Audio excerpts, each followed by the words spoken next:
Hello, how are you all doing today? நீங்கள் எல்லோரும் எப்படி இருக்கீங்க? என் பேர் ஜலால். இப்போ நம்ம ஒரு 40 nice expressions and sentences in English பார்ப்போம். இது பிகினர்ஸ்களுக்கு நல்லா யூஸ்ஃபுல்லாக இருக்கும், மற்றவங்களும் பார்க்கலாம். ஏன்னா நம்ம இங்கிலீஷ் பேசுகிறது இங்கிலீஷ் எப்படி பேசணுமோ அப்படி தான் பேசணும். அன்ஃபார்ச்சுனேட்லி என்னென்னா நிறைய பேர் பேசும்போது அந்த தமிழ் வாடை இருக்குது. அதை அதுலேருந்து மீண்டு வர்றது கொஞ்சம் கஷ்டம்தான். ஏன்னா நம்ம சின்ன வயசுலேருந்தே தமிழ் தான் பேசிக்கிட்டு இருக்கோம், நம்மளை சுற்றி தமிழ் பேசுகிறவங்க தான் இருக்காங்க. அதனால் அதுலேருந்து மீண்டு இங்கிலீஷ் எப்படி பேசுகிறோமோ அப்படி பேசினா தான் ஃப்ளூவன்சி இருக்குது அப்படின்னு அர்த்தம். அப்படி உள்ளதுக்கு இப்படி உள்ள எக்ஸ்ப்ரெஷன்ஸ் இன்றைக்கி சொல்லிக் கொடுக்க போகிறேன்ல, அப்படி உள்ள எக்ஸ்ப்ரெஷன்ஸு இன்னும் பார்ப்போம், மற்ற லெசன்லேயும் பார்ப்போம், நிறையா பார்ப்போம். இன்றைக்கி ஒரு 40 நைஸ் எக்ஸ்ப்ரெஷன்ஸை சொல்லிக் கொடுக்குறேன்.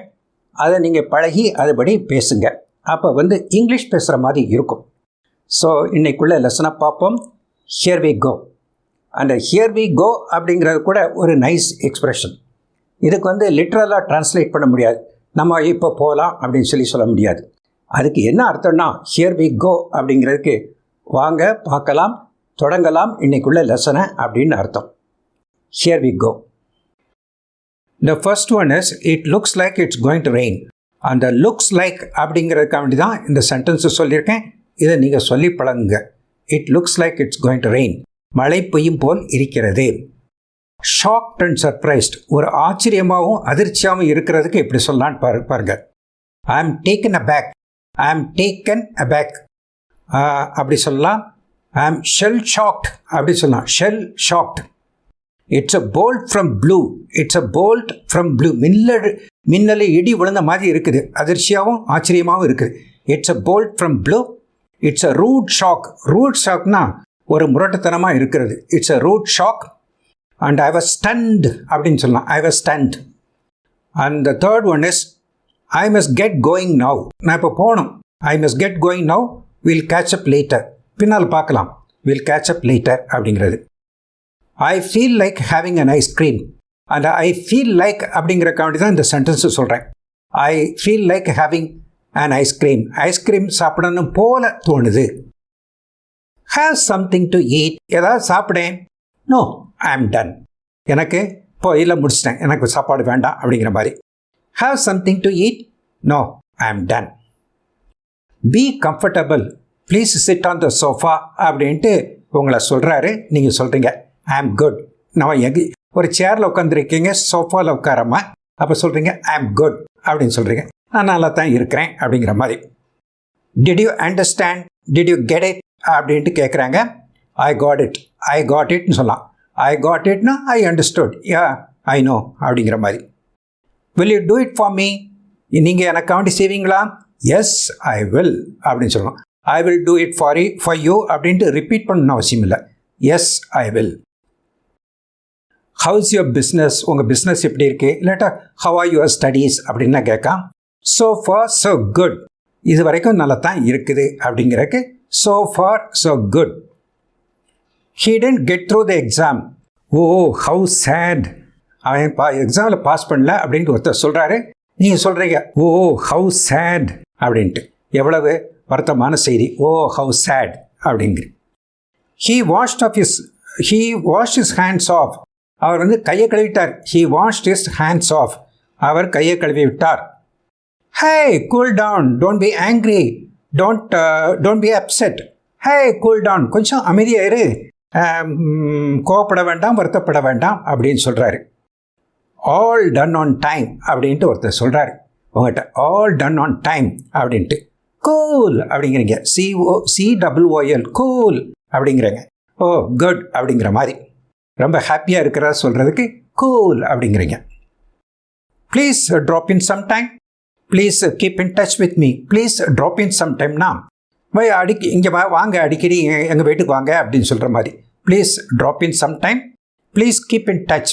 Keep in touch with me. என்னோட தொடர்பில் இருங்க அப்படின்னு சொல்கிறாங்க. I just dropped him off at his house. இப்போ தான் அவனை வீட்டில் விட்டுட்டு வர்றேன். I just dropped him off at his house அப்படின்ட்டு. இப்போ அடுத்து பார்ப்போம். இப்போ next sentence. I am game for this. Game for திஸ்னால் ஒருத்தர் உங்கள்கிட்ட ஒன்று சொல்கிறார், நம்ம இதை செய்யலாமா அப்படின்னு கேட்குறாரு.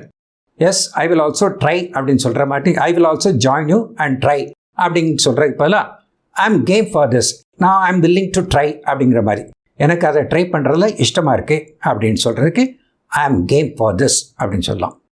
You can count on me, you can count on மீனா இனி நீங்கள் சேர்த்துக்கலாம், நான் உங்களுக்கு சப்போர்ட்டிவாக இருக்கேன் அப்படின்னு சொல்கிறதுக்கு you can count on me அப்படின்னு சொல்கிறது.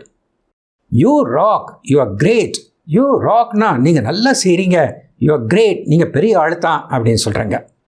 ஷால் வி டூ திஸ் அப்படின்ட்டு ஒருத்தர் கேட்குறாரு, நீங்கள் சொல்கிறீங்க சவுண்ட்ஸ் குட், சவுண்ட்ஸ் குட் அப்படின்னா நல்லா இருக்குது செய்யலாமே அப்படின்னு சொல்கிறீங்க. இதெல்லாம் modern English expressions, mostly used in America, UK, Australia இதை முதல்ல உள்ள கண்ட்ரீஸில் இப்படி எக்ஸ்ப்ரெஷன்ஸ்லாம் யூஸ் பண்ணுறாங்க. ஸோ இதை நீங்கள் கற்றுக்கிறணும் கட்டாயமாக. இதெல்லாம் கூட இந்த இங்கிலீஷ் சீரியலில், மூவிஸில் இதெல்லாம் பார்க்கலாம், இப்படி உள்ள சென்டென்சஸ்லாம் பேசுவாங்க.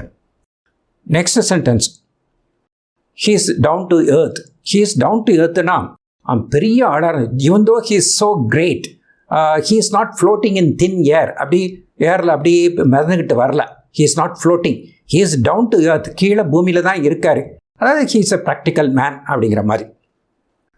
த situation has gone from bad to worse, அதாவது நிலைமை ரொம்ப மோசமாக போய்கிட்டு இருக்கு அப்படின்னு சொல்கிறதுக்கு it has gone from bad to worse, bad to worse. Don't beat about the bush, come straight to the point, அப்படியே சுற்றி வளைச்சி சொல்லார அப்படிங்கிறது தான் don't beat about the bush, come straight to the point, பாயிண்ட்டுக்கு வா அப்படின்னு சொல்கிறீங்க. He hit the nail on the head, அதாவது தலையில் ஆணி அடைச்சது போல் டக்குன்னு உரைக்கிற மாதிரி சொல்லிட்டாரு அப்படிங்கிறதுக்கு he hit the nail on the head அப்படிங்கிறது, பாயிண்ட்டுக்கு சுற்றி வளைக்காமல் பாயிண்ட்டுக்கு வர்றது. He hit the nail on the head. O it's two expensive, ரொம்ப விலை ஜாஸ்தியாக இருக்குது, we can't afford it, நம்மளால் முடியாது. இட்ஸ் வே பியாண்ட் அஸ், நம்மளை விட எவ்வளவோ நம்மளுக்கு முடியாமல் இருக்குது. இட்ஸ் வே பியாண்ட் அஸ், அந்த வே பியாண்ட் அஸ் அப்படின்லாம் சொல்லி பழகுங்க நீங்கள். இட்ஸ் பியாண்ட் அவர் ரீச், நம்ம ரீச்சுக்கு நம்ம கிடைக்கிற அளவுக்கு உள்ளது இல்லை, it's beyond our reach, forget it, அதை பற்றி மறந்துடு அப்படின்னு சொல்கிறாங்க. It's a timely help, thanks a lot, ரொம்ப சரியான நேரத்தில் உதவி செஞ்சீங்க, timely help, thanks a lot, thanks a lot அப்படின்லாம் சொல்லி பழகுங்க.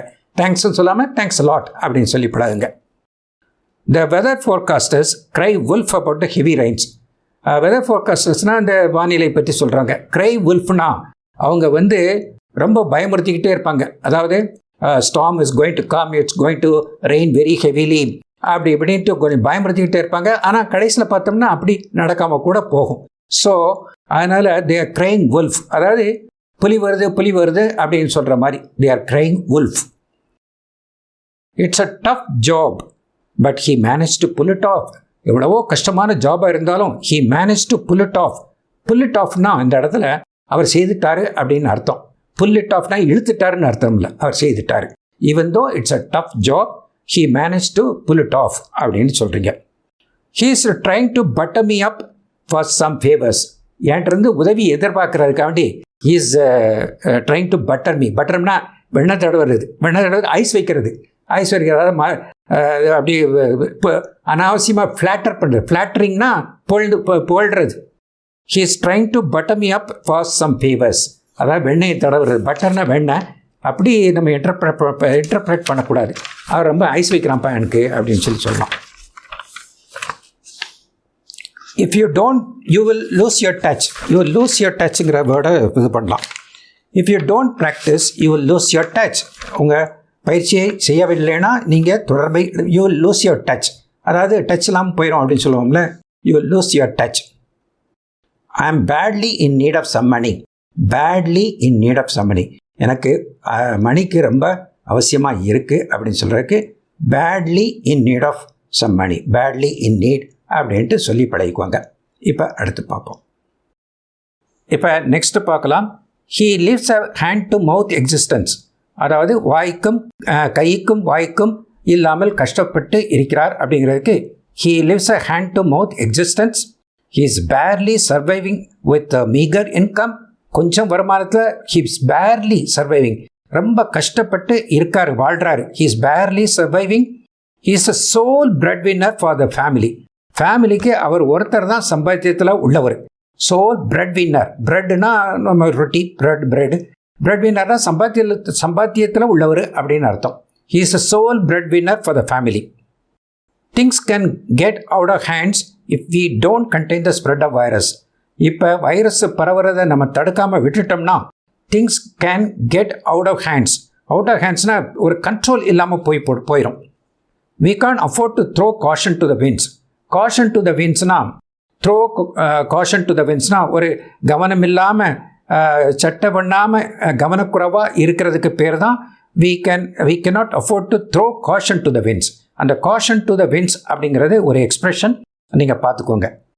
he has a good sense of humor. நல்ல அவருக்கு நகைச்சுவை உணர்வு இருக்கிறது அப்படின்னு சொல்கிறதுக்கு. he is not a good guy. he is trying to get closer to you. be careful. அவன் நல்லவன் இல்லை, அவன் உன்ட்ட ஒட்டிக்கிறதுக்கு பார்க்குறான். be careful. ரொம்ப ஜாக்கிரதையாக இரு. somewhere you have to draw the line. அதுக்கு தான் நான் சொல்கிறேன். somewhere எங்கேயாவது ஒரு இடத்துல நீங்கள் இதுக்கு மேலே, இந்த கொட்டுக்கு மேலே அவன் வரக்கூடாது அப்படிங்கிற மாதிரி வச்சுக்கோங்க. அவனோட பழகாதீங்க அப்படின்னு சொல்கிறதுக்கு. somewhere you have to draw the line. rings the bell sounds familiar but you don't know why. rings the bell.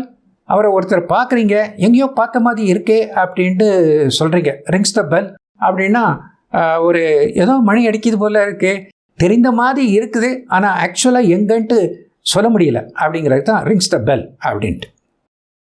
you have to be alert 24/7. 24/7னா 24 hours, ஒவ்வொரு நாளும் 24 மணி நேரமும் 7 days a week, எல்லா நாளும் நீங்கள் கவனமாக இருக்கணும். you have to be alert 24/7. 24/7 or 24/7 அப்படின்ட்டு. easier said than done. சொல்கிறது ஈஸி, ஆனால் செய்வது கஷ்டம் அப்படிங்கிறது தான் easier said than done.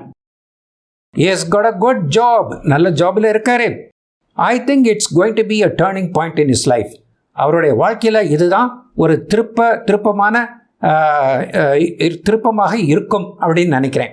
It's going to be the turning point in his life அப்படின்னு சொல்கிறீங்க. Let's weigh the pros and cons. Pros and கான்ஸ்னால் நல்லது கெட்டது எல்லாத்தையும் நம்ம நல்ல இடம் தூக்கி பார்த்து weigh the pros and cons. நல்லது கெட்டதான் அளந்து பார்த்து யோசிச்சு தான் ஏதோ ஒரு காரியத்திலையும் இறங்கணும் அப்படிங்கிற மாதிரி. Let's weigh the pros and cons. Oh my goodness gracious அப்படிங்கிறது ஒரு expression. Oh my goodness gracious அப்படிங்கிறது a mild exclamation of surprise, alarm, dismay and annoyance. அதாவது ஒரு ஆச்சரியமாகப்படுறது, இல்லாட்ட ஒரு எரிச்சப்படுறது, இல்லாட்ட ஒரு அனாயன்ஸ், அதாவது ஒரு திகைப்பாக இருக்கிறதுக்கு, அதை ஒரு எக்ஸ்ப்ரெஸ் பண்ணுறதுக்கு தான் இப்படி சொல்கிறது. ஓ மை குட்னஸ் கிரேஷியஸ் அப்படின்னு சொல்கிறீங்க. இவ்வளோதான் இன்னைக்கு. Let's call it a day. Call it a டேனா இதோட முடிச்சுக்கலாம் அப்படின்னு அர்த்தம். இன்னைக்கு இதோட முடிச்சுக்கலாம். இந்த நாள் அதை இந்த நாள் என்று அழைப்போம் அப்படி நம்ம இன்டர்பிரேட் பண்ணக்கூடாது, முடிச்சுக்கலாம் அப்படின்ட்டு. லெட்ஸ் கால் இட் அ டே அப்படின்ட்டு. ஸோ இதெல்லாம் நல்ல நைஸ் எக்ஸ்ப்ரெஷன்ஸ். இதெல்லாம் ஏற்கனவே கொஞ்சம் அங்கங்கே சொல்லிக் கொடுத்துருக்கேன். இன்றைக்கி தான் ஒரு கலெக்டிவாக சொல்லிக் கொடுக்குறேன். இதை பிரிண்ட் அவுட் எடுத்து நீங்கள் வச்சு நீங்கள் இதை பழகுங்க, இதை யூஸ் பண்ணுங்கள். யூஸ் பண்ணால் உங்களுக்கு இங்கிலீஷு பேசுகிறதுக்கு கொஞ்சம் you will get some confidence. I hope you enjoyed watching this video. If you like this video, you please click the like button and share it among your friends. And to see similar educational videos, you can subscribe to my channel and click the subscribe button. Thank you very much and bye-bye.